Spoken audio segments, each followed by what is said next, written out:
রাজনীতি থেকে দূরে রাখতেই খালেদা জিয়াকে অবরুদ্ধ করে রাখা হয়েছে বলে মন্তব্য করেছেন বিএনপি মহাসচিব মির্জা ফখরুল ইসলাম আলমগীর। দুপুরে নয়াপল্টনে খালেদা জিয়ার সুস্থতা কামনায় আয়োজিত দোয়া মাহফিলে এ মন্তব্য করেন তিনি। বিএনপি মহাসচিব বলেন, ফ্যাসিবাদী সরকারের রাজনৈতিক প্রতিহিংসার শিকার হয়ে খালেদা জিয়া এখন কারাগারে। রাজনৈতিক প্রতিহিংসা থেকে তাকে চিকিৎসার সুযোগ থেকে বঞ্চিত করা হচ্ছে। নির্বাচনের নামে প্রহসন করে ক্ষমতা দখল করে রাখারও অভিযোগ করেন মির্জা ফখরুল।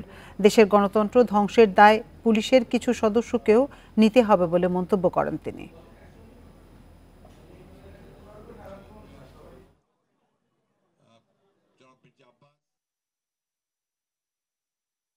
একটা মিথ্যা মামলায় তাকে সাজা দিয়ে উদ্দেশ্য প্রণোদিতভাবে তাকে রাজনীতি থেকে দূরে সরিয়ে দেওয়ার জন্য তাকে কারাগারে আটক করে রাখা হয়েছে।